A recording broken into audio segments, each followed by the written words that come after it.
கூர்ந்தேன். இன்றைக்கும் இந்த நல்ல மாலை நேரத்தில் அவருடைய அன்பு மேலே உங்களுக்கு சந்தேகம் இருந்ததுன்னா, உங்களுடைய சூழ்நிலை, உங்களுடைய கஷ்டம், உங்களுடைய பிரச்சனை, ஒருவேளை அப்பாவுடைய அன்பில் உங்களுக்கு சந்தேகத்தை ஏற்படுத்தியிருக்கலாம். உங்களுடைய நெருக்கமான சூழ்நிலை, உங்களுடைய கஷ்டமான சூழ்நிலை உங்களுக்கு சந்தேகத்தை ஏற்படுத்தியிருக்கலாம். ஆனால் கவலைப்படாதீங்க. கர்த்தருடைய வார்த்தை, அவருடைய அன்பில் நீங்கள் ஒரு நாள் விலகி போயிடக்கூடாது. எத்தனை பேர் சிலுவை மரணத்தை நம்புறீங்க? எத்தனை பேர் நம்ம அதனால தான் டெய்லி கம்யூனியன் எடுக்கிறோம், அவரை நினைவு கூறும்படி எடுக்கிறோம். அப்பா நம்ம மேலே அன்பாக இருக்கிறாருங்கிறத நினைவு கூறும்படி தான் எடுக்கிறோம். அவர் நமக்காக ரத்த சிந்தினார், அடிபட்டார், வாதிக்கப்பட்டார். இதெல்லாம் நல்லா தெரியும் சபைக்கு. இதிலெல்லாம் நம்மளை அடிச்சுக்க ஆளே கிடையாது. அப்படியே ஐயோ ஏசப்பா, அப்படியே ஐயோ ரத்தம் சொட்டுகிறதே ஐயோ அப்படின்ட்டு உருகுவோம். அதுக்காகலாம் அவர் அந்த ஃபீலிங்ஸ் எல்லாம் அவர் எதிர்பார்க்கவே இல்லை. புரியுதுங்களா? அப்படி அடிபட்டது முன்னாடி நம்ம பழைய சத்தியம் நம்பிட்டு இருந்தோம். அப்படி அடிபட்டு அந்த காயப்பட்ட பார்த்து நமக்கு அப்படியே ஒரு ஒரு ஒரு உணர்வு ஏற்பட்டு, உனக்காகத்தானே அடிக்கப்பட்டார், அதனால் நீ பாவத்திலேருந்து மனம் திரும்ப அப்படின்னு நம்ம நினச்சிட்டு இருந்தோம். அப்படி இல்லை, அடித்ததே நம்மங்கிறது இப்போ தான் தெரியுது.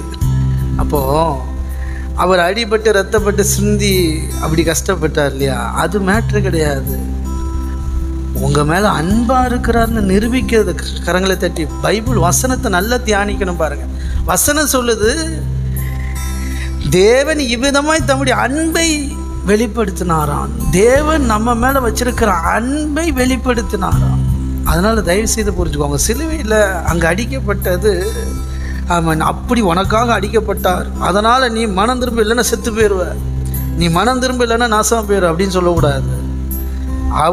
அவர் அடிக்கப்பட்டதே அன்புக்கு தான். அந்த அன்பை தான் நம்ம நினச்சி பார்க்கணும். அதனால் இந்த நல்ல மாலை நேரத்தில் யாராக இருந்தாலும், பிரதர் சிஸ்டர், நான் உங்களில் ஒருத்தனாக பேசுகிறேன். நான் ஏதோ பெரிய பணக்கார பாஸ்டர்லாம் கிடையாது.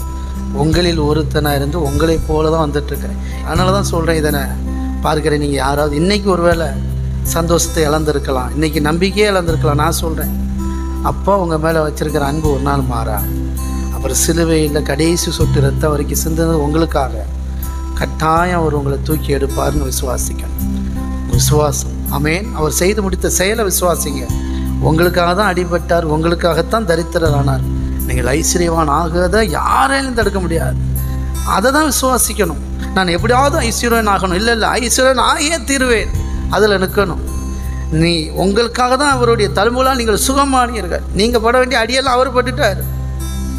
அதனால் நீங்கள் வலியோட, வேதனையோட, வியாதியோடு இருக்கணுங்கிற அவசியம் இல்லை. அவருடைய தழும்புகளால் நீங்கள் குணமானீர்கள் தான் வசனம் சொல்லுது.